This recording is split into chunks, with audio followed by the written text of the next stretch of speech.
Baker, is annual on various subjects. It's called the Baker Peace Conference. And as the name implies, it usually has to do with something, a subject of war and peace, but every year the subject is different. I ran the thing for 12 years, I think. And since I've stepped down, it's being run by one of my younger colleagues. And this year's subject is going to be Russia and China, a new Cold War ? And so we're having panels on Russian policy and on Chinese policy, but also on the U.S. response to these countries. And there's also a keynote speech by Julia Ioffe, who you may know or have heard of, who writes on Russian matters. And that's going to be on the 23rd and 24th, which, as I pointed out to the fellow who organized it, Alec Holcomb, the 23rd is Red Army Day, or now Defenders of Russia Day. And the 24th, of course, is the anniversary of the invasion of Ukraine. So, oh gosh, right. Anniversaries abound. Wow. Well, thanks for telling us about that. We'll definitely let people know down here as well at Marshall. It's open to the public. Everybody's invited. Wow. It's free. And from where you are, it's only a short car trip up here. Yeah, hour and 30 minutes. And you could meet also many of the participants, many of the panelists. Larry, we can start whenever you're ready. Thanks, Stephen. Sure. Larry? Are you listening me? We're ready now. We can start now. Okay, Grisha, выключи микрофон, пожалуйста. Okay, we ask everyone to turn off their microphones, please. And people who are not speaking will turn off their cameras. Okay, we're starting now, Anara. Hello, everyone, and thank you for joining us. I'm Anara Tabashaliva, along with co-host Dr. Victor Fett, Dr. Chris White, Dr. Katerina Shrey, and our program producer, Professor Larry Shrey. We host a weekly discussion panel on Russia's war on Ukraine with guests from Ukraine, military experts, medical personnel, academics, artists, literary figures, and relief workers. Our panel is recorded and circulated nationally and internationally. We appreciate your comments and feedback. Special thanks to Marshall University Libraries and MUIT for making this weekly event possible. If you are joining us live on Teams, please feel free to use the chat to post any questions for our guests. A quick greetings to our viewers in Ukraine from Dr. Fett.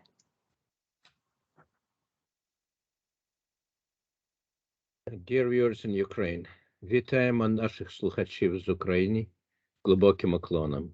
Ми є свідками ваших великих страждань, а також вашої великої сили. Дякуємо за участь у нашій щотижневій програмі. Thank you. Today's guest will be introduced by Dr. Fett, and happy holidays. Happy holidays to everyone. We have a round table today. We have at least two major guests here from different parts of the planet. We have Margarita Kuznetsova, who is our constant participant from the middle of Ukraine, from Dnipro region, and she will be talking first about what is going on in her area near Dnipro, 20-30 miles from the front. And then we have Dr. Stephen Miner from close to West Virginia here. He is in Ohio, in the United States, in Ohio State University, in Athens, Ohio, and expert on Ukraine and Eastern Europe. We invite everyone who joined us to ask live questions today.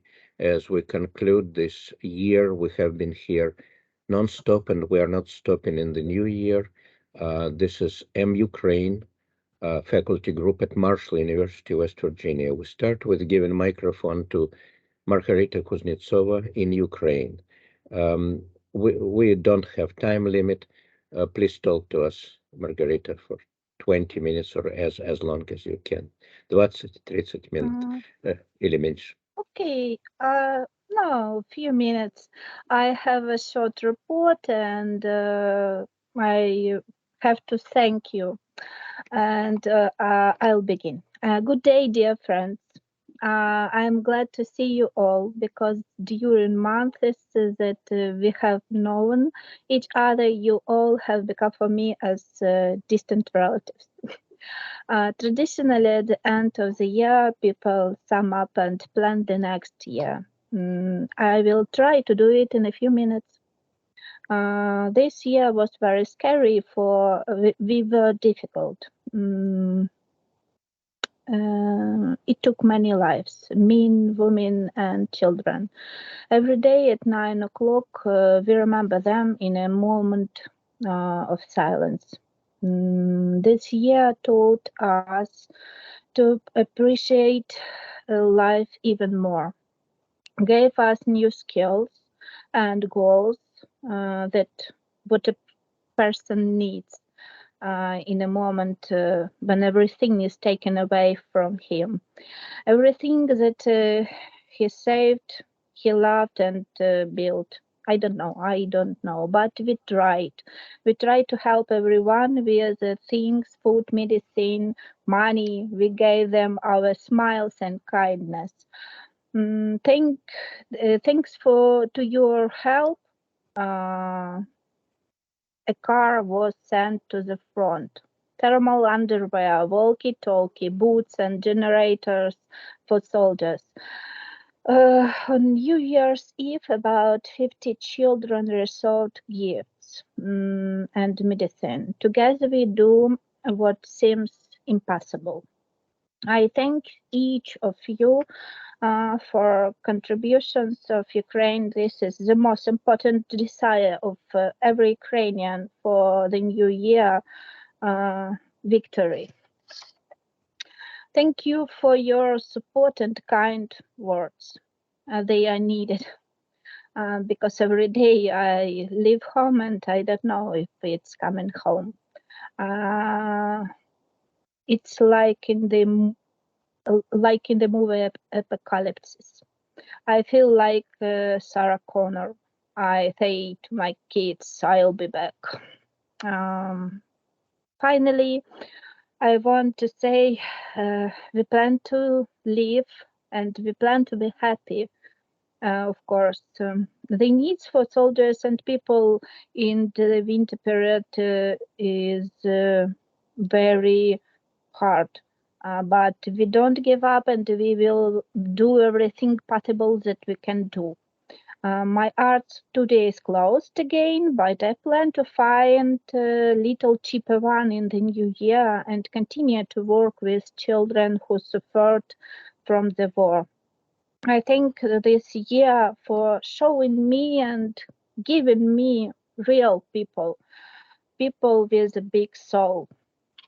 I wish you all health, happiness, and peaceful sky above our heads. And traditionally, together to victory. Thank you very much for everything. Thank you, Margarita. This is very moving. And before you're welcome to stay with us, but before we move on, I would welcome any questions to Margarita directly. I can translate if needed. Of course. Please, the panel and the viewers, unmute yourself and ask a question if you have. Once again, Margarita is located in Kamenskoye. It's former Dnipro next to Dnipropetrovsk.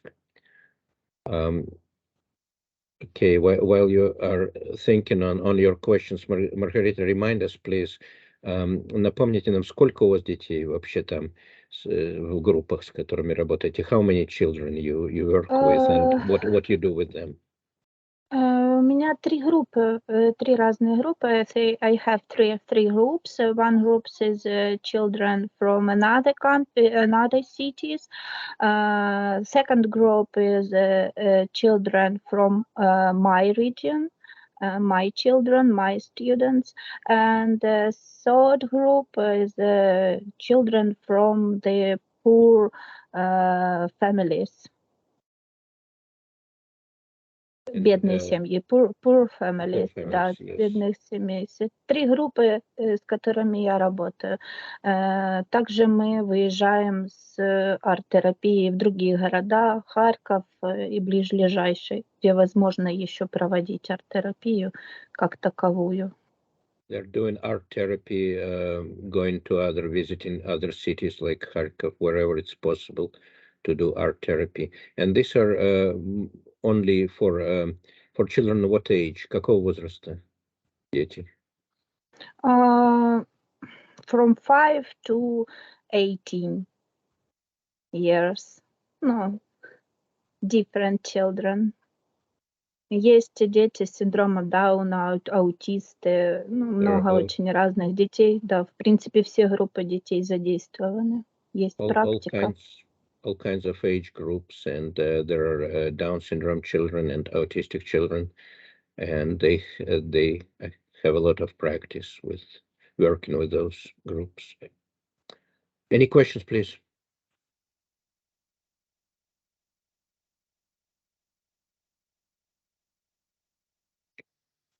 Well, as you're thinking, maybe we will move to another guest right now, Professor Miner from Ohio, an expert on the region.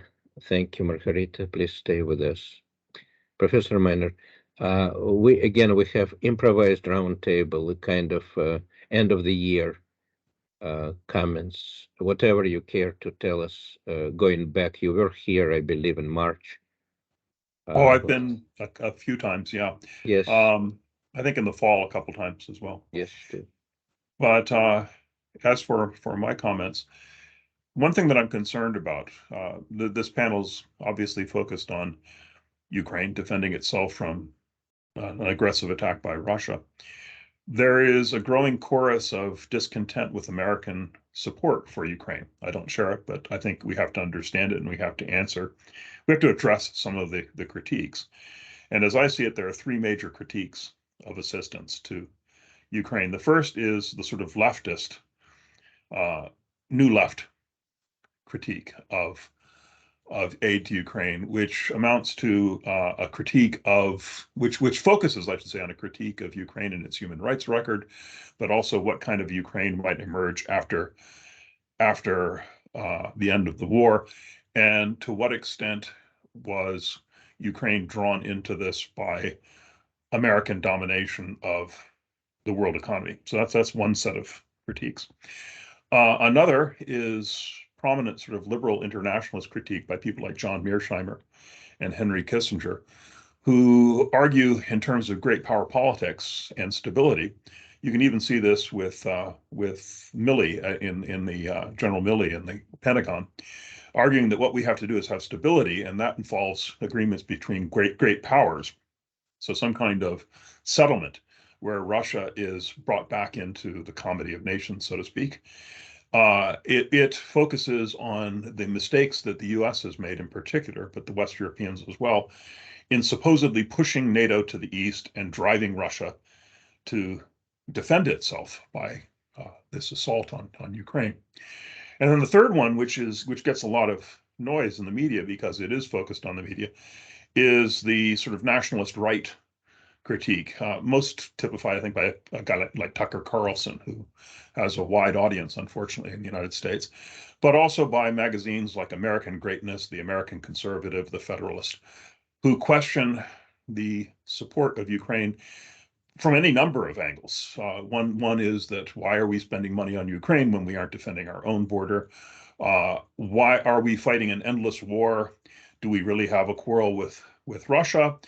Is Russia not just simply defending itself against the globalist conspiracy? Some people argue in this group. And there's a sort of sinister undercurrent of anti-Semitism with some of the right-wing critiques. You could see this with a man like Archbishop Vigano, who's a darling, really, of some of the integralist Catholics, who was frankly anti-Semitic and says that Jewish financiers in their kippas are sucking the blood essentially of Ukrainians. So you have those three baskets of critiques. They're all serious. They're not all equally influential. The leftist critique doesn't have a lot of pull politically. The Kissinger-Mearsheimer one does, sadly, but it's based on, in my sense, all three are based on a misunderstanding of what's going on in Ukraine and what the motive for Putin's invasion was, or were the motives that were at the base of it. One of the arguments, and I think it can be dispensed of fairly easily, is that somehow the expansion of NATO eastward was unreasonably threatening to Putin. Yes, I think you can make that case in a sort of game theory way. But in fact, I think that the invasion of Ukraine proves that the opposite was the case. Putin believed that NATO, particularly as it expanded, became more and more of a paper tiger, and that now was a point at which you could push it and knock the whole thing to pieces. That a new world order was emerging, an axis between Russia and China. He was quite explicit about this, and that it was time to take on the Western-dominated order because it was hollowed out, it was not unwilling to defend itself, and it had fissures that the Russians could play on. You had not only the American abandonment of its mission in Afghanistan and also the Trump questioning of NATO, but you also had people in Europe, Macron calling NATO brain dead, the British pulling out of the EU, Hungarians and Poles questioning the EU, Germans' defense spending very, very low. I think one of the most astounding factoids of the war in Ukraine is that the Russians have now lost more tanks in the war in Ukraine than there are in all the armies going all the way to the west in the Atlantic in Spain. There just aren't that many armored vehicles in Western arsenals right now, and I don't believe that Putin was so much threatened by the expansion of NATO as he saw it as an opportunity. He miscalculated. He thought that the war would be quick, that it would deliver a telling blow against the American order, and that Russia, acting along with China, would be able to play on the divisions that are emerging in Europe, the right-wing divisions, the nationalist divisions, the critiques of the EU, and so forth. I think a lot of these arguments are misplaced. Unfortunately, at the moment, there is a growing consensus, particularly after Zelensky's visit, his speech to Congress, that supporting Ukraine is in American national interest.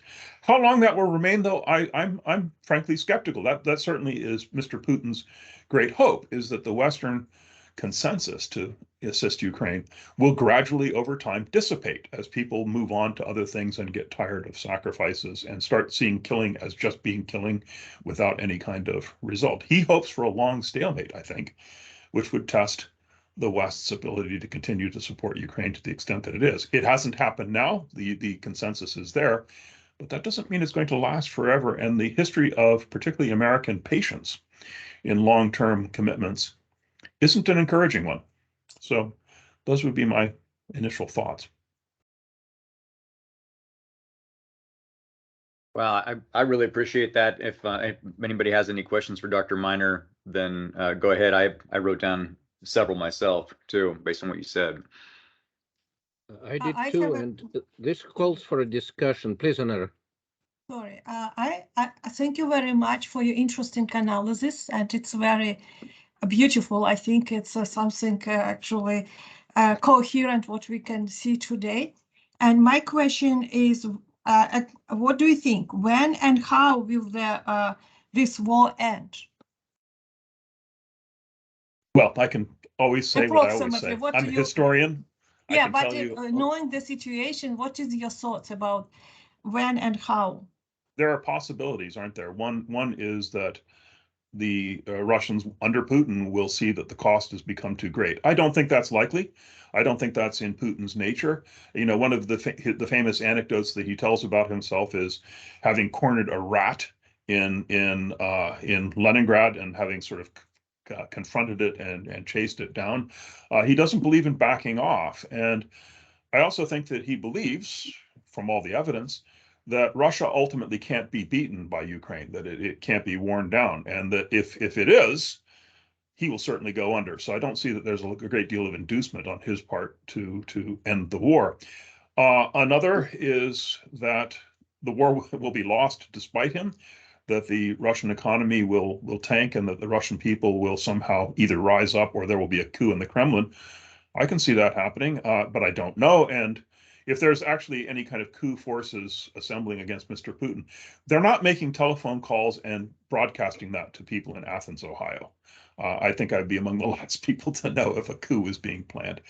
But that could be the case. You could also see, I'd have thought, some kind of negotiated settlement if something happens to Putin and his health. But I just don't know. I mean, how would anybody be able to say?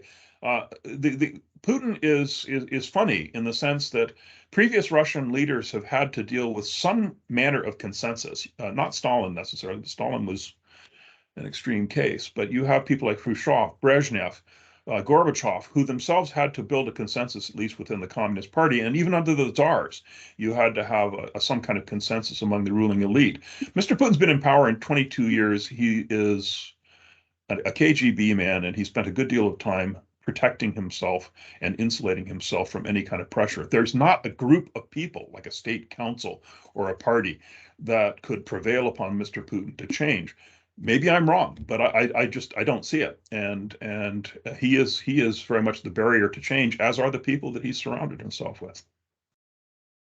Dr. Miner, if I could, it seems like what you can offer is a historical perspective, and especially focusing on the 20th century, which is your main area, right?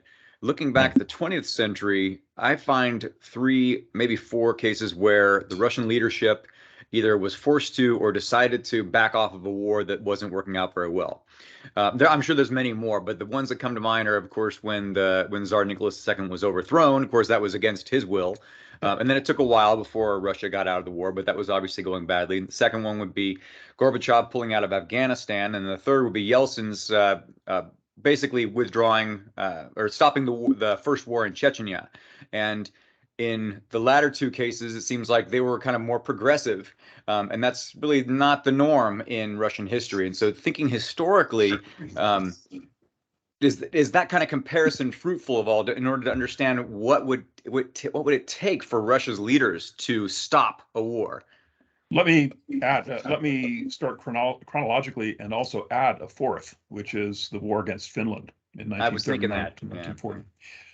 Which is an important one, by the way, I think. But the First World War, I don't think one can say that the Russian government decided to leave under Nicholas. And in fact, Nicholas stepped down as emperor in large part because his military people told him it was necessary to win the war. And he didn't step down so the war could be stopped or negotiated as an end. Lenin did it, of course. Lenin pulled out with the Brest-Litovsk peace in 1918, but those were terribly unique circumstances. It was an infant government. They were on their back heels. They had no resources. They had no army. And even so, even trying to negotiate Brest-Litovsk, Lenin was initially outvoted by 2/3 of the party. He only brought along Trotsky because Trotsky's policy of neither peace nor war failed. So they didn't pull out willingly. It was very, very difficult to do. The Gorbachev and Afghanistan, I think, is a good one, is a good example of what might possibly happen were Putin to die and alternatives to emerge. But you've also got to see that Gorbachev came into power because there was a consensus in the ruling elite that things had to be reformed, not that they had to be broken down or that the Soviet Union had to be ended, but rather that basic fundamental reforms were necessary. Do I see that in the current Russian leadership? I don't think I do, and I don't think that there's a consensus that is worn out by the previous 20 years as the predecessors of Gorbachev were. As for the Winter War, there's a lot of analogies between the Winter War of 39-40 and the invasion of Ukraine. And in that case, Stalin did decide when the cost became too great to pull in his horns. People will say that the aim of Stalin in the Winter War was simply to insulate Leningrad or whatever. No, he actually sought to take over all of Ukraine. We now know this from Soviet documents. It's not Ukraine, all of Finland. And he failed. And one of the reasons that he failed was because of the threat of outside intervention. His intelligence was telling him that the British and French were going to intervene in the Finnish war, and he pulled back so he wouldn't get drawn into a great power war. I don't think Putin is strategically as smart as Stalin. Stalin was a wicked man, wicked beyond belief, but he was also a smart man. He was also a very cautious man. Putin, can you remember back before February 24th when everybody was saying that Putin was a strategic genius? I don't think he's a strategic genius at all. He's tactically adept, but what's his long-term game? What's his long-term game for Russia? He's making every mistake that led to the collapse of the Soviet Union: overinvestment in the military, underinvestment in education, driving intellectuals into opposition, and so on and so on and so on, isolating Russia. I don't think he's got a strategic game plan other than that he thinks he can wear the Ukrainians down and kill an awful lot of Ukrainians and make the West tired of supporting them. So I don't think it's analogous to the other historical examples. I may be wrong, but that's, of course, the problem. I always like to hear that too, that it's not the same, because if we get too mired in comparisons of the past as far as understanding the future, then we can't really look at what's going on based on the merits of the time. Yeah. Yeah, the times, this is the thing. This is why historians aren't political scientists to some degree, is every instance, there may be patterns, but every instance is unique. And these are unique circumstances for Russia. I mean, I guess you could go back to the Crimean War if you want to go back to the 19th century. But there you had a great power war. And Russia did decide to end it when Sevastopol fell and when the cost became too burdensome, and also when the regime changed, when one czar succeeded another. I think our greatest hope is that, these rumors about Mr. Putin's health, that maybe there's something to it, and maybe he will drop off the perch at some point. That would be desirable from any number of different points of view. Right, that Crimean War comparison, and I'll withdraw my comments after this, seems apt because they lost hundreds of thousands of men, right? They lost 100,000 men, yeah. And Nicholas died of some type of disease. Kidney problem. There are rumors that he killed himself, but I don't find them persuasive. Right, okay. But he died in the middle of the war and, of course, left it to his son, who negotiated the peace. Okay. Well, thanks so much for those analogies. Anybody else?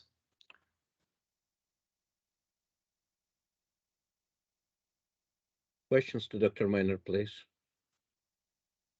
If someone has a specific suggestion. I have one question. Please, Dr. Miner, kind of a simple analysis of what's going on. It's that this is Ukraine's revolutionary war, that they're fighting for their independence. And just as France backed the United States in our revolutionary war, a lot of countries are backing Ukraine right now. And it's as simple as that. It's an empire fighting a country that wishes to be independent. Is that accurate, or is that too simplistic? No, I think it's largely accurate. I mean, I think to some degree, because Russia is unique as a colonial power. When we think of colonial powers, we think of France and Britain and to the United States, perhaps, where the empires are overseas and therefore mentally something you can divide. Russia, of course, has always had a contiguous empire, which has tricked an awful lot of people into thinking it's not an empire at all, which of course it is. But you're right. I think Ukraine is a colonial state in many ways analogous to the Irish, or I would say even more pertinently to Algeria. You'll remember that Algeria wasn't governed as a colony, it was governed as a department of France. And it had an awful lot of French people in it, just as Ukraine has an awful lot of Russians in it. It wasn't contiguous, but it was only across the Mediterranean. And yeah, this is a colonial war. I think you're quite right, and it's a war of independence on the part of Ukraine. And a lot of the criticisms that one sees of Ukraine for its human rights record, for its corruption, for the difficulties of its politics, are problems that can be pointed to any pointed to in any state that is coming into being. Countries don't create themselves out of perfection. I think I would point to the United States when it was formed. It was anything but a perfect union when it was formed after the revolution against Britain. And it's true of any other country that is fighting for its independence. There are unique circumstances in Russia, like I said, because of the fact that they're contiguous and that the ethnic border is more mixed than in most cases. But there are analogies. Northern Ireland would be one of them. Okay, thank you.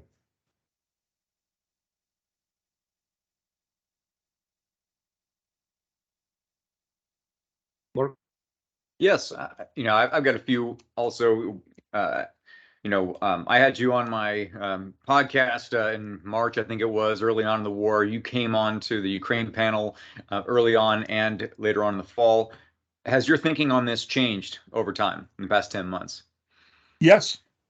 There was actually a very good article by John Noggle, who's a specialist in military events, and he recounted his own migration, and it's pretty much like my own, which is I honestly believed that the what would happen is that the Russian army would invade. Well, once it was clear it was going to invade, that it would be militarily quite successful in the conventional sense quite quickly, and that Kiev would be occupied, and that the army itself would not be able to resist the blow that was about to be delivered to it.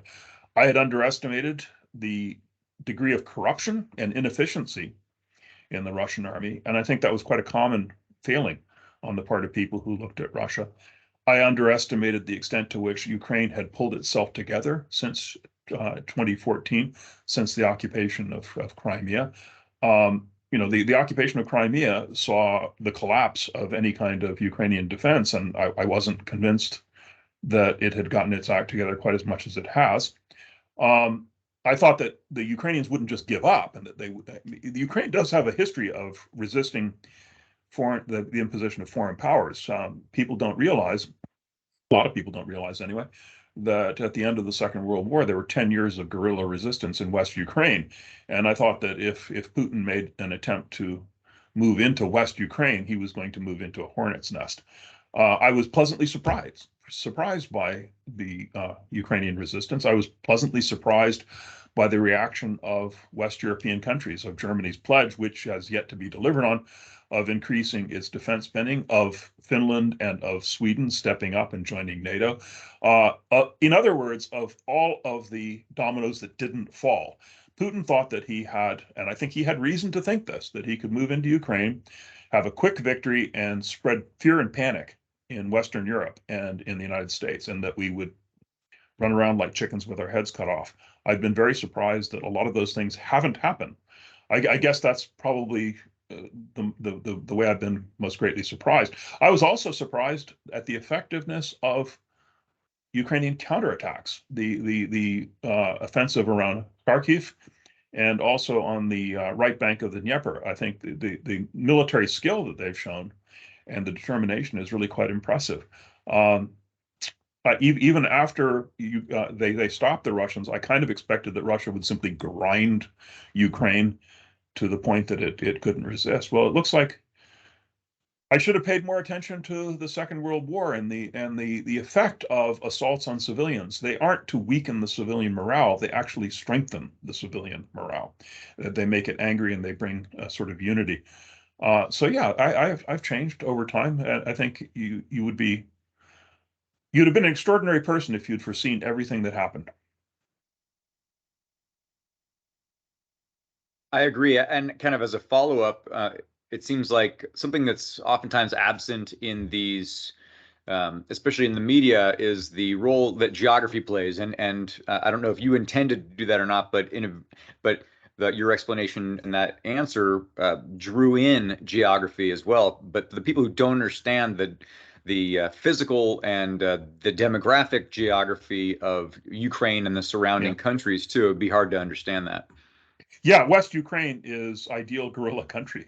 It's pretty much like here around Athens. It's hilly, wooded, and it's not an easy place to dominate or control. So, it's quite different from the East. It's different ethnically, it's different historically. The west portion of Ukraine parts of it were never historically under the Russian Empire. It's had a different constitutional history, a different intellectual history. So Ukraine is a complicated place, but also geography plays a role in what Putin was trying to do.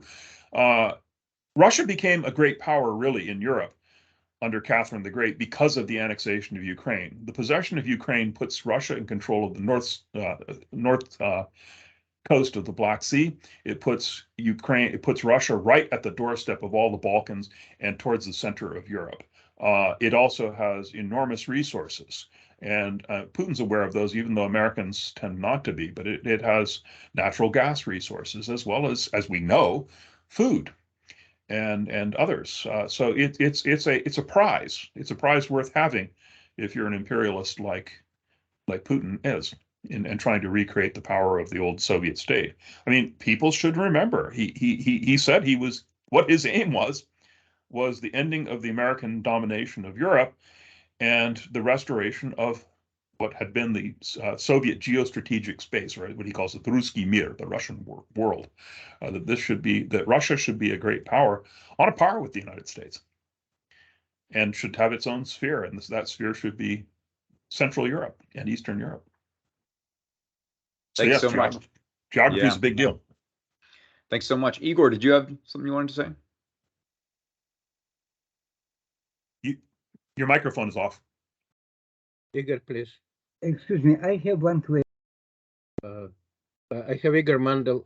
Igor, your microphone is off. Please unmute yourself.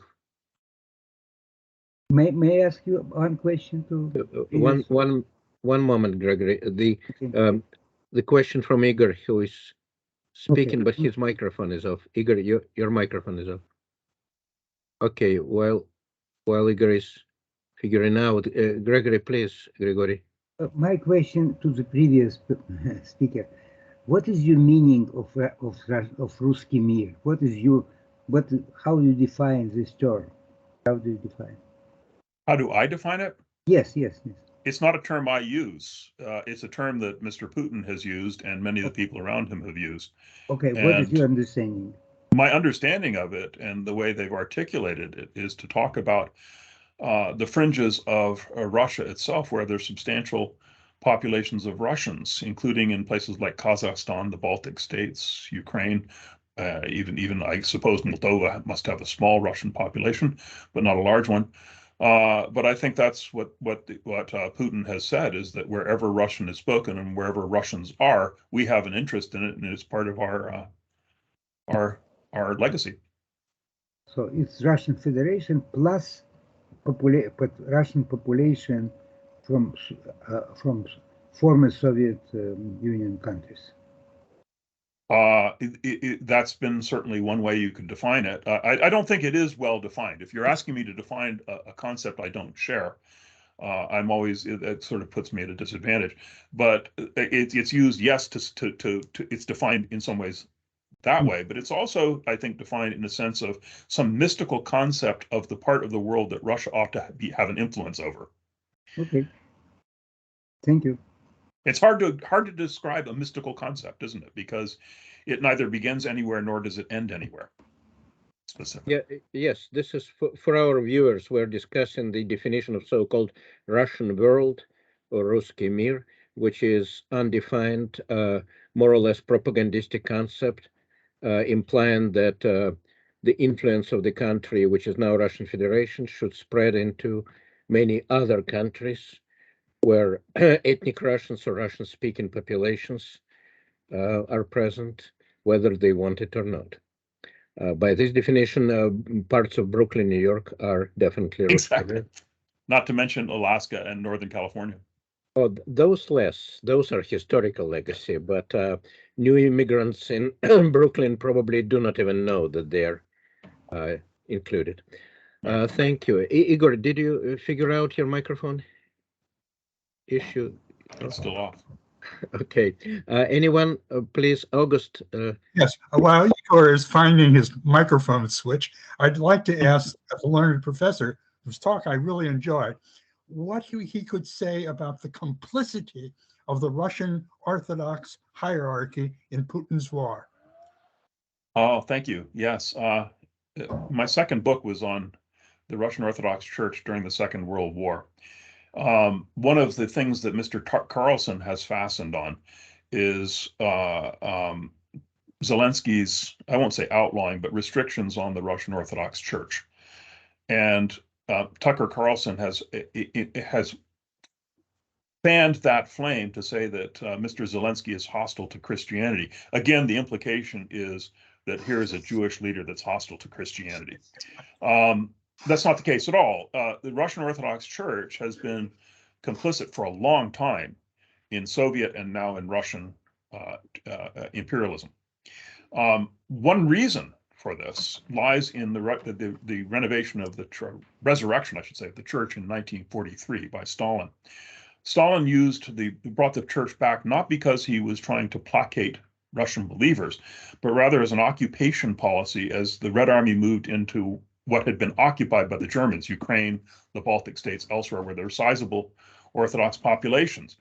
And the Germans were unbelievably bad in every way imaginable, but they had allowed the opening of churches that had been shut under Stalin.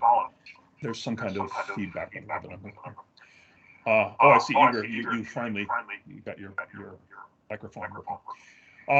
So what this meant was that there had been 50,000 Russian Orthodox churches before the revolution. All but about 5,000, 6,000 had been shut by 1941. By 1945, there were about 11,000 open, and they were almost all in Ukraine. The geographical focal point of the Russian Orthodox Church was no longer Russia. It was Ukraine, and it was used as a means of reoccupying and establishing Russian, that is Soviet, authority in Ukraine. And as we know from revelations that have come out since the collapse of the Soviet Union, a great many clerics were in the pay of the KGB. And Kirill, the patriarch, is one of the richest men in the world. He's got a fortune estimated at $4 billion. You don't get that by being an archbishop. This is a man who is deeply involved in Russian imperialism, and I actually read an article today that argued that he has given Mr. Putin the sort of language to articulate his assault on Ukrainian independence. But they're working hand in glove. Now, having said that, Orthodoxy isn't guilty as a church or all the believers, and some 235 clerics signed a petition saying "not in our name," which is almost unheard of in Russian Orthodoxy. So there's a lot of dissent at the lower levels. But yes, Kirill is deeply implicated in this, and he's a horrible man. He said that if you die fighting for Russia, your soul will immediately go to heaven. It sounds like he's an imam, not in the good sense. Very good, thank you. Okay, it looks like my voice now can Yes. you hear me? Thank you. Yes. Sorry, Your voice can be heard. It was not allowed, Victor. I am afraid that you didn't let me because I clicked on mic sign. It doesn't react at all. It was just blind. Okay, whatever. My question is the following. Do you believe that actually the current war could be comparatively easily finished if USA would, let's say, triple or quadruple the help? Because it looks like all military calculations I have heard of, they all just stuck with the problem that America or European Union, or actually together, do not deliver the key things which Ukraine lacks, like tanks, like large range artillery, like those 300 kilometers range shells, etc., etc. Otherwise, it would be just winning war, because it looks like that USA doesn't have the final strategy. It's unclear what does the USA want from this war. It looks like it just keeps it running, no more than that, but it doesn't let Ukrainians to make the decisive winning strategy. What's your opinion about that? Because it looks like it's the only and the key thing is exactly American help, which was not achieved even in this last visit of President Zelensky to America. Thank you. No, I couldn't agree with you more, actually. I don't think that we have, it's not that we haven't been generous, because the US has given an awful lot. I know. But it has held back, as you say, certain critical items. There's no reason, in my mind, why that damn bridge across the Kerch Strait should still exist. Yeah. There are means of bringing it down, and it ought to be brought down. And I think that we can supply that kind of weaponry. Now, having said that, again, you have to see war as a process. On day one, it wasn't certain that the Ukrainians were going to survive. So giving them F-16s or F-15s with all sorts of NATO interoperability when they're only going to fall into the hands of the Russians wasn't good policy. And so it was only after the Ukrainians had shown themselves able to fight and to push the Russians back that it became possible to think, okay, finally we can open up the coffers and send assistance. There's been a reluctance, as you say, to send some of the best stuff because of a fear of provoking Russia. I think that's utterly misplaced, to be honest, my own view. For Putin to strike directly at the United States means he was suicidal. The only good thing I can say about Mr. Putin, and I don't have a lot of good to say about him, is you've seen him meet with people. When he meets with people, he either meets with them at the end of a very long table or after they've been in quarantine for 3 days because he's afraid of infection. He doesn't, in other words, want to die. This is not a suicidal man. And that's a good thing. That means he's not likely to fire off nuclear missiles, which will end in his immediate destruction. Not to provoke them, we're provoking them as much as we possibly can right now. There is a history of interventions in civil wars, not just by the United States, but by others, going back to the Russian Civil War, if you will, of countries getting involved but not doing enough to win. It is the worst of all worlds. If you're going to fight a war, win the war, or don't fight it. And it seems to me that you're right. We're holding back. Now that the Ukrainians have shown themselves capable of fighting and capable of using equipment that's supplied to them, supply it. This is essentially Lend-Lease, and the argument that Roosevelt made for Lend-Lease, which was supplied in enormous part to the Soviet Union, was, okay, it's a fire hose to a neighbor whose house is on fire, and the fire will spread to us if we don't fight it. This is the point that an awful lot of Americans don't understand. They say, well, it's Ukraine, it's way over there. Most of my students, I've taught history for 40 years, most of them don't know where Ukraine is. That doesn't mean that it's not important to us. We fought 2 world wars to make sure that tyrants didn't dominate the continent. If we don't stop Putin now, the cancer will spread. It'll spread to the Baltics, and then it'll spread to countries that we're obligated by treaty to defend. It won't stop here, and it being stopped here is the most cost-effective and most strategically effective way of stopping Putin. It's 5% of our defense budget that we're spending, and destroying the Russian army. That's value for money, if you want to argue in those terms. I agree with you entirely. Supply the longer distance HIMARS, start giving them tanks, start giving them we're giving them Patriot missiles. We waited for a long time, but the missile what's that? Just one Patriot. It's not enough too. It's not enough, and I agree with you. I mean, you do run into the problem that we Western military stocks aren't that lavish, and we have to make sure that we have enough if the Chinese invade Taiwan. I mean, there are considerations that one has to have, but insofar as we can do it, is my view. And don't do half measures. Half measures are what got us into so many troubles in previous interventions, and not just us. Like I say, you look at the Anglo-French involvement in the Russian Civil War. Why be involved if you don't want to actually affect the outcome? All you end up doing is killing people for no good reason. But do you know the fractions in the government, or both in Republicans and Democrats, who are insisting strongly in this way of things, like to increase help really to win the war, not just to keep it going? Do you think there are strong voices on behalf of this position? If they are, they're not making themselves known. I mean, the voices in the Pentagon are incredibly timid. Okay. I'm not aware of vocal hawks that say, yes, open up the coffers and do the job. But it's horrible, right? It's unbelievable, actually, even unbelievable, because common sense which prevails in our talk right now, just this second, why it doesn't prevail there? What stops them in your mind? Well, there is a What stops timidity. For one thing, people think that the military is always willing to go to war. That's not really true. Militaries tend to be quite conservative, and they tend to like to have armies that don't get depleted. And if you're going to ask me to defend the military point of view, it would be this: we don't have a defense industry that's geared for wartime.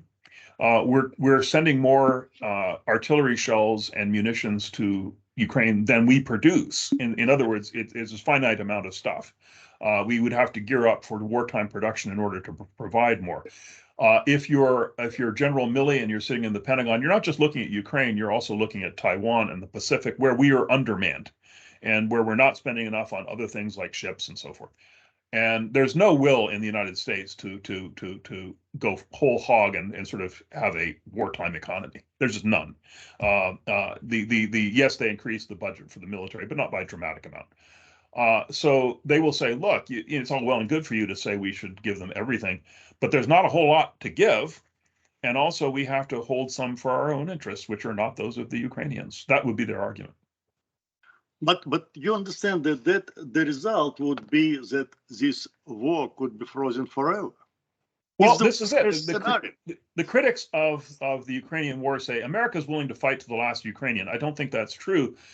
What I think is we're willing to supply Ukrainians enough to continue fighting, but without necessarily winning, which is, I think, the worst of both worlds. But this is the recipe for that useless and horrible and long and bloody war. That's it. We don't disagree. We don't disagree. But yes. I if there's a person making that argument at the upper levels of government, I'm unaware of the person. Unbelievable. Thank you very much. If I could throw something in there that you're also alluding to here, Dr. Miner, I think the exceptions, when the United States has actually said, yes, we're going to commit our own blood in addition to treasure, as far as I know, it always has to do with Americans being attacked or American interests being attacked. And that's when we join up. World War I, World War II, Vietnam, in that case, that was very sketchy with the Gulf of Tonkin, but it was really hard to escalate to go to that next threshold, which is actually meant risk, because it has to do with the public will. I mean, the military might have plans, but you can't convince the American public. It is very hard to make a strategy, and military affairs aren't taught in American schools anymore at all. It's like an alien concept, and it's very difficult to explain to people strategically why Ukraine is important to the United States when they don't even know literally where it is. I think you can do it, and you can make the case to people who are historically and geographically literate. You may not persuade them, but you can make the case. It's very hard to make the case to people who really don't even know anything about the outside world and think it doesn't affect us at all. There's a very strong feeling of isolationism in the United States, made worse by the follies and the mistakes of American foreign policy for the last 25 years, which have made foreign intervention seem pointless and costly and fruitless. That's right. The last sentence is correct, but it looks like now the stakes are much, much higher because we are talking about the whole continent, the Europe. But isn't this always? Yeah, but okay. I'll be devil's advocate. You and I agree. Okay, let's stipulate that. Yeah. You and I agree. But you're going to run into people that say, well, wait a minute. Why is Ukraine more important than South Sudan was, or why is Ukraine more important than the Rohingya in Burma or Myanmar, or why is it more important? Pick your flashpoint. Why is it more important than the Congo? And is that because of racism? And I think, again, historically and geographically, you can make the case, but you can't make it in a vacuum. You can't make it to people who don't understand history, don't understand geography, don't understand strategy. But yet the domination of the European continent is unlike anything else, because that's a concentration of power unlike any place else. Maybe the domination of East Asia would be similar now. But how do you make this case to people for whom it seems a long, long way away? You remember Neville Chamberlain famously saying that Czechoslovakia is a distant country about which we know very little. It was a day's drive. Ukraine is not that close, and as I said, it's sad, but it's true. Most people, even after the Ukraine war, don't know where it is. No, I agree, but the high echelons of politicians in America, they are not regular public. They know much better than regular public about importance of Europe, importance of Ukraine, etc. They still, and they don't have to persuade the common masses in that. They can just make decisions themselves. They can do it. But see, it doesn't work like that. I think they really do, in a sense, reflect their constituents. To go out and say, you know, we've really got to make a full-throated commitment to this, and it's going to cost you something. You have to make that case in a democracy in a public way that will get support in Congress and will get support in the public. I don't see it anywhere. I don't even see it in op-eds. I don't see a consensus for that level of commitment existing at any level. This is what bothers me a lot. And so this is what is, I don't know, it looks like it's very undecisive position. And it's, yes. On one hand, it's extremely important that America helps. On the other hand, this help is just half or 1/3 of what is needed. And so and this makes me kind of very nervous because it doesn't seem the end in the end. And I agree. But I think it's an inbuilt problem with democratic policymaking. It does enough, but it does enough to make the problem not disappear, but not enough to make the problem disappear in a positive sense. There's a book which you may know, Chris, called by Leslie Gelb, called "The Irony of Vietnam: The System Worked," and what his argument was that the system worked in the sense that it did just enough to prevent South Vietnam from falling. And it did that for a long time until the U.S. got tired of doing that and pulled out. We did the same thing in Afghanistan. We invested in it 20 years, did enough to make sure that the Afghan government wouldn't collapse, and then got tired of it and abandoned the cause. Correct, but was it not enough? I mean, those examples were they not good enough to understand that this strategy will not work good in this case? It's exactly, if it's a structural problem, this is the thing. If it's a structural problem, and if people don't study history, you're going to get the same result. Yeah. So my answer is study history, but people don't. The people just don't. And there's very sadly a trend. First of all, the history profession itself is collapsing in the United States. About a third of history professors haven't been rehired during the COVID period and so forth. Oh, really? But also just a sort of discounting of history by a public that lives in an eternal present. You see this with the 1619 project, and you see it with other things where history is written from the perspective of what's happening right now. And there's really not much attention to the past as a subject. Right. There's an ahistoricism to a lot of American thought right now, which is quite disturbing. And great, we're a big country, and so we're insulated from a lot of this, but we pay a real price for this ignorance. And it's coming from both sides, from the left and the right. Yes. As you mentioned, the 1619 project, but also the right wing is doing it too. The 1776 project, which was equally fantasy. Right. And now it looks like tendency will be change even more when Republicans will dominate the Congress. It could be even more problematic to have new steps. Yes. Now it depends. I mean, it depends on events. There are Republicans who at least claim to be in favor of supporting Ukraine and stood up and applauded Zelensky. And right now there's a consensus among them. But you have the cracks emerging, including in our own state with J.D. Vance, who said, "What does Ukraine matter to me?" Well, all right. So okay, thank you very much. No, I'm glad that you agree on this. Thank you for the discussion, Igor and Dr. Miner. This is exactly what we need, and this is why we are here for. We, of course, listen to historians and try every Friday to remind our viewers that Ukraine matters and why. A few weeks ago, we had Yuri Yeremagayev, one of the first human rights defenders back in the 80s in the Soviet Union, and he reminded us that this is a classical proxy war, and he actually calls on U.S. government to admit that this is a proxy war, just like Korea and Vietnam. And in this sense, I want you to comment, Dr. Miner and others, to comment on the possibility, the third possibility that you outlined, No one in the media uses much in the last weeks and months the combination peace talks or peace agreement. It's clear that the only victory from Ukrainian or from my viewpoint is military victory and pushing Russia outside of Ukraine in the borders of 91. However, does the West, especially the Europeans, have any say in promoting country division along the lines of Korea or Vietnam? Is it, you think, how do you think, is it a possibility?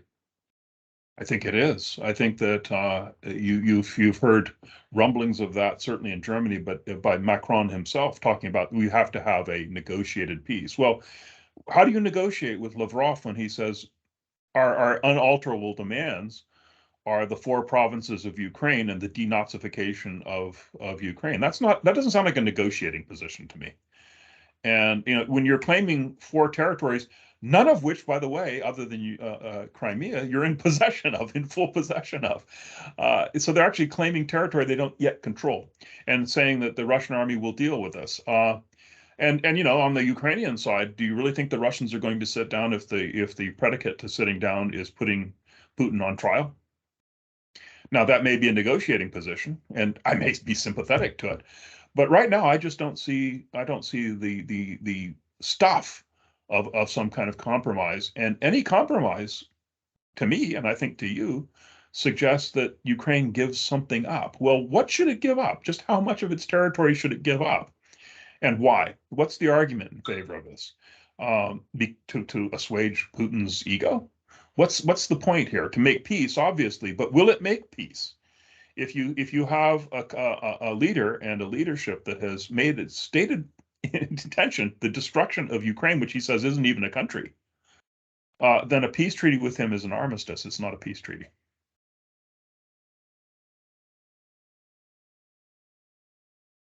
Thank you. Do we have more thoughts or comments, please? We have been digging deeply into history and politics here. Maybe not all references are familiar to all of our audience, but I will throw in at least one more: Russian-Japanese War. Yes, which wasn't mentioned today.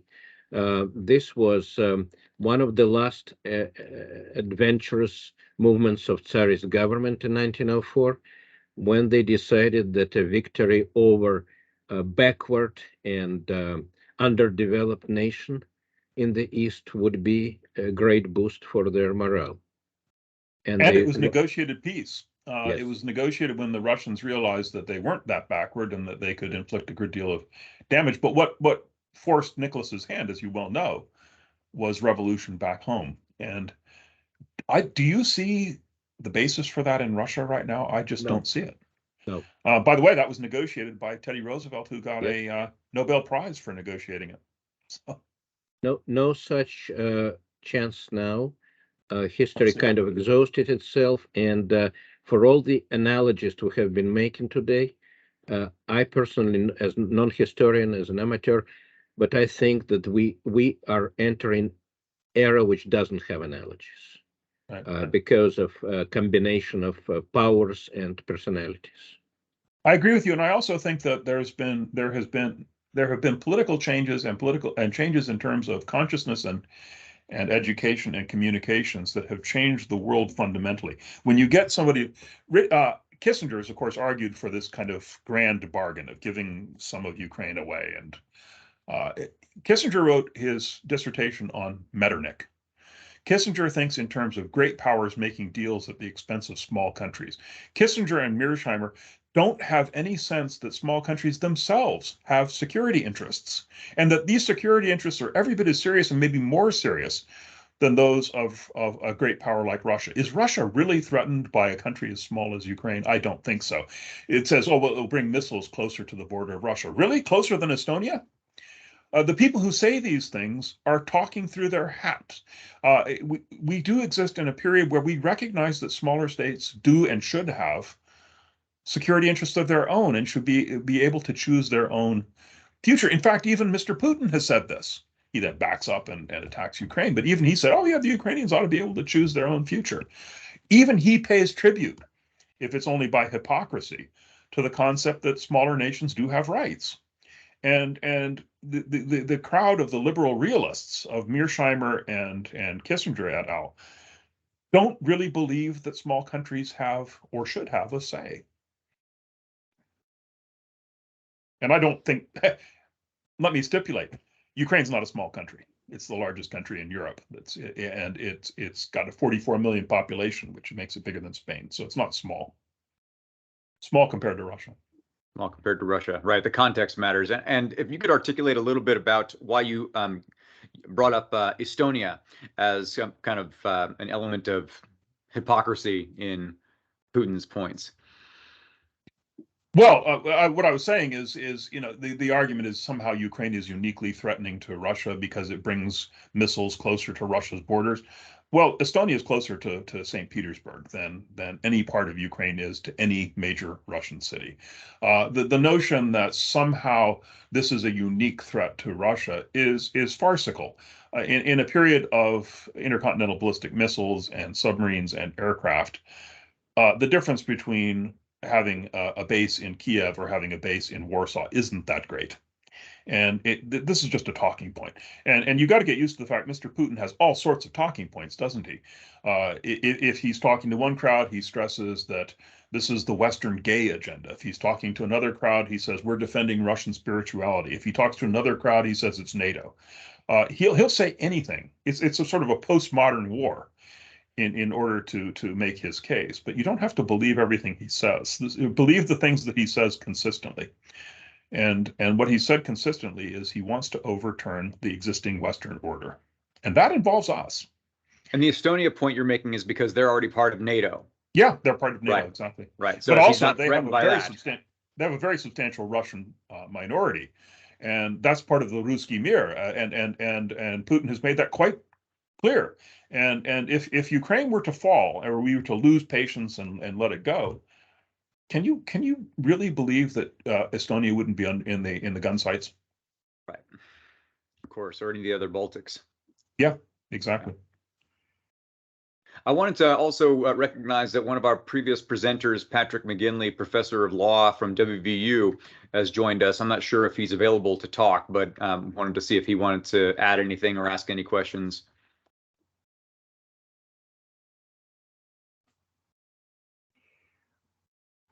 Dr. McGinley? He may not be listening. Right. I'll ask another question while we're waiting, if I may. Is there any sense that the average educated Russian in the street is still a Slavophile? I'm not sure they ever were. I mean, Slavophilism is a funny thing, isn't it? The Poles are Slavs. Is there a brotherhood between Russia and Poland? The Serbs are Slavs, yes, and there is some kind of historical link with Serbia. The Croats are Slavs too. Is there a link there? I mean, Slavophilism has never worked. Stalin tried it in the Second World War. It didn't work. Alexander tried it. Nicholas I tried it. It doesn't really appeal. It doesn't travel well. Let's put it that way. It's not meant to travel well, isn't it? What's that? It's not meant to travel well. Well, it is. Yes, it is. They set up universities in the 19th century designed to bring Slavs from the Balkans to appeal to this supposed brotherhood. And it does to some degree. The Russians got involved in the Bulgarian War against the Turks in part because of Slavophilism. There is some element of it, but it suffers from too many centrifugal forces to work. Do average Russians, do they feel that Russia has a special mission in the world? Yes, I think they do. I think Americans feel that about America. I don't think it's at all unusual. And given Russia's history and its geography and its culture, it would be odd if they didn't have that sense. And an awful lot of Russians sadly buy into the argument of Putin that the West is hostile to the idea of Russia or of a unified Russia. I think a lot of people buy into that. Right. If that's what you mean by Slavophilism, but if you mean a sort of Slavic world, then that's stuff and nonsense, I think. Well, we might also observe that Slavophilism has been killed dead by Ukrainian war because Exactly. Exactly. An but, even better point. Sorry. as many Ukrainians say, Putin wants to liberate us from ourselves. Yeah. By killing us. Well, but he and his followers have made it clear that they think that the Ukrainians just have the wrong mindset, that they have to be reset as Russians. And that's what they're successfully doing by kidnapping children and exactly. Doing the very unnoticed genocide in modern history, probably in Europe. But let me see if someone else has a question. It's like the Janissaries, isn't it? Yes. From the Ottoman Empire. Yep. Dr. McGinley, if you want to say something, enable your microphone, please.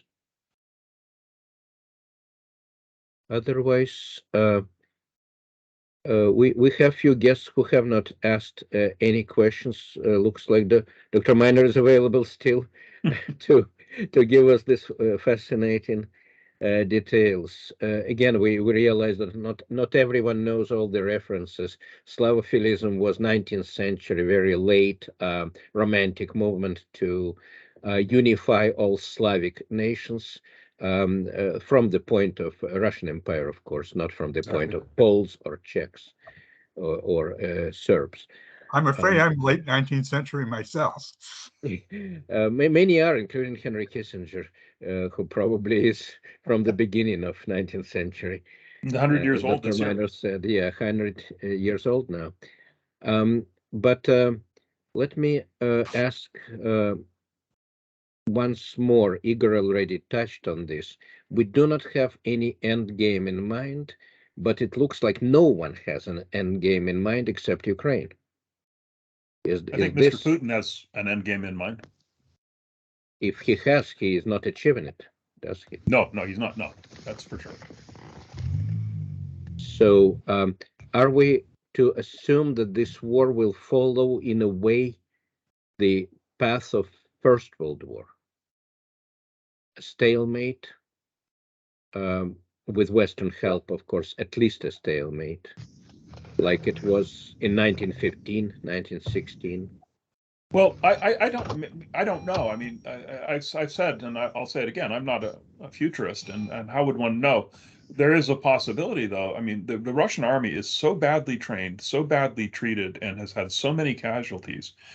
Armies do crack. And if a gap opened up on the front, obviously the Russian army cracked in the summer of 1917. The French army cracked in the spring of 1917 as well. It's happened elsewhere.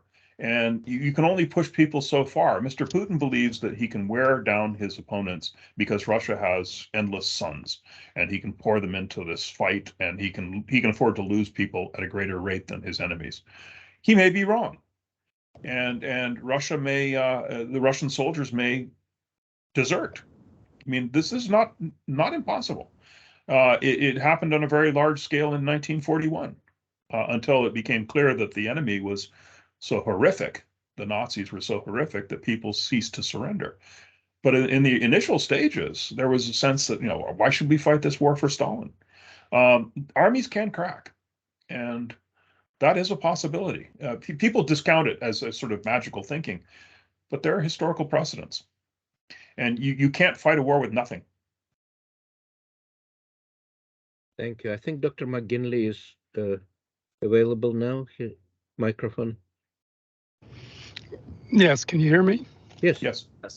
Please. Well, I just want to say I appreciate the discussion. It's really covered a lot of things that fall within my sphere of interest. And it was really covered many interesting topics. One thing I just throw out for your consideration is the discussion a few minutes ago about the U.S. military and what the position is of the U.S. military, and what does the military support? The U.S. military is civilian governed. They will take the lead from civilian leadership. You know, if I mean, I think that's such an ingrained principle of the relationship of civil leadership in the United States, the military. So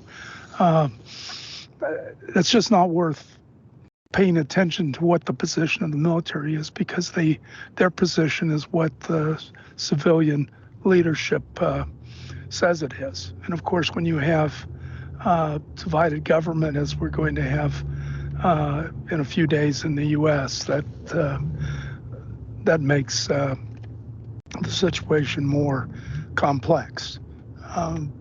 But point is, the military is not a factor. And one other thing, leadership. The question of whether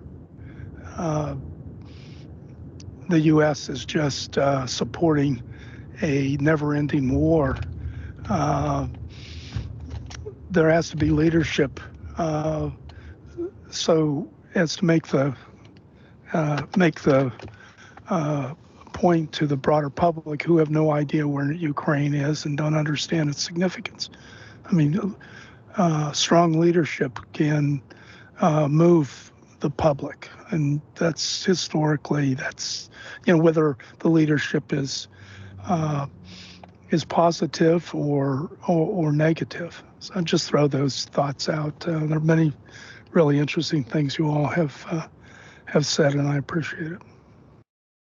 If you're talking to me or expecting me to answer, I agree with what you say. The leadership is lacking in this, and ultimately it's the political leadership that makes the call. It has to make the case, and leadership has to drag the public to the point of view.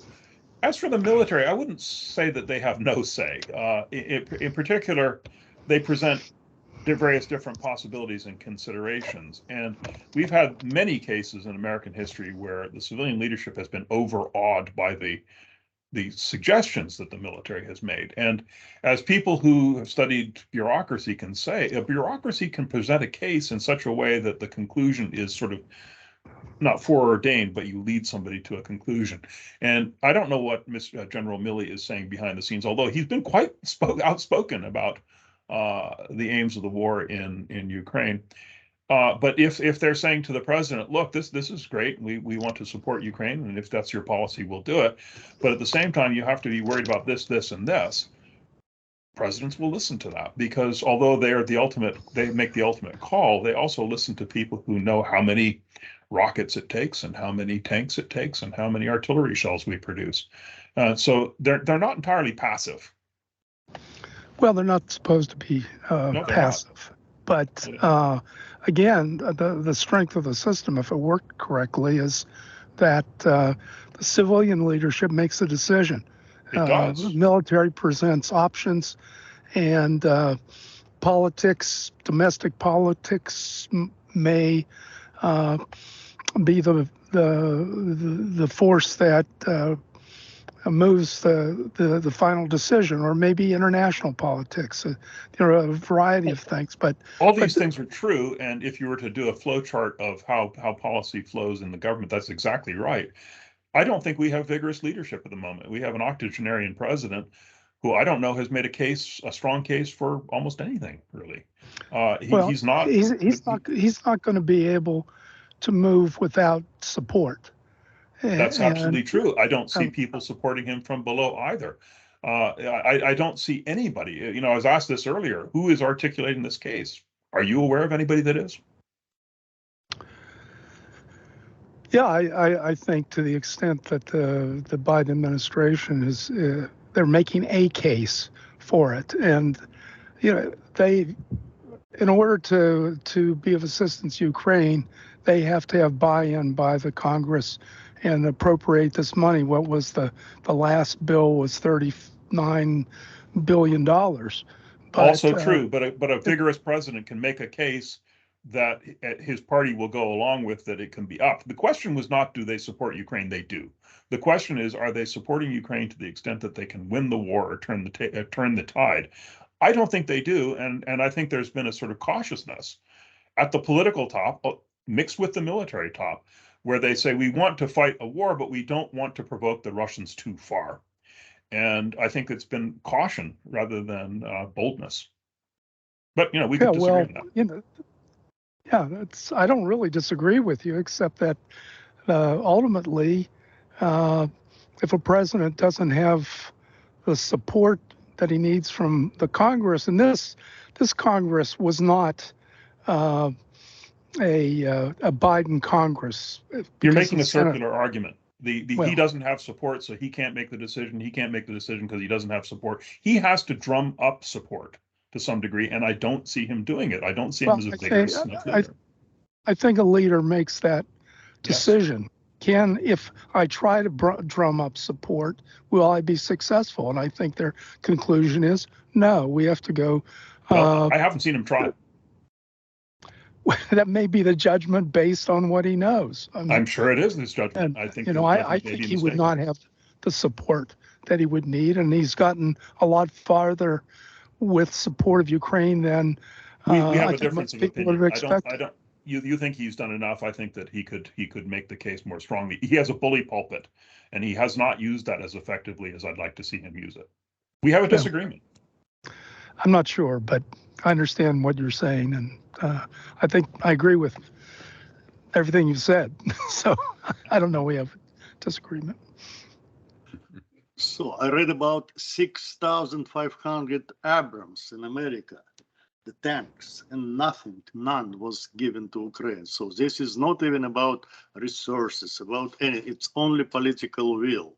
It's not even military problem, because military guys would easily give at least 100 or 200, could be decisive on the fields. They don't do it. It's unbelievable when you hear what exactly is available right now without any efforts, without revoking the military industry, etc., and what actually it is. So this is what it's mind-boggling. I agree. I think that the initial reluctance, I think you can understand it because initially, yes, but now when after not now. Right? Yeah. So this is what is most disappointing, because I don't know what to say. I also think, though, that we're talking about US. The EU together has the same Europe. It has a GDP that's actually greater than the United States. Right. And it's not carrying its weight in this. Yes, Finland is, and the Baltics, and Britain, and Poland, but Germany is shamefully behind the eight ball in this. And they haven't even kept up with their promises. And they've made promises of what they're going to supply to Ukraine, and they haven't followed through. And France is nowhere to be seen. It gave a few Caesars, and that's it. No, generally, right. Of course, not only US. Yes, that's right. But, okay. Very sad situation, very unclear situation, very bad. I think Igor summarizes it perfectly. For New Year coming, situation is unclear, tragic, and sad. We have a situation which has not been seen in Europe for generations now. And let's hope that generations will come to some kind of agreement right now and live up to, because there is no alternative really. We see all the institutions up to United Nations inactive and not able to resolve any situation. We see the great leaders up to Pope completely hesitant, and we don't see much leadership except of President Zelensky, who has to be a leader of the world right now. We may have some, we have been here for an hour and a half, and we may have some people who haven't spoken. Give us a few comments, please. I don't expect any optimism, though.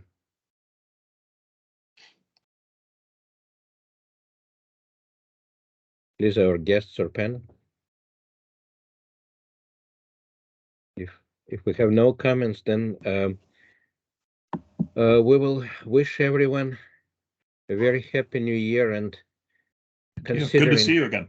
The circumstances, thank you. And let me say a couple of words to our viewers in Ukraine.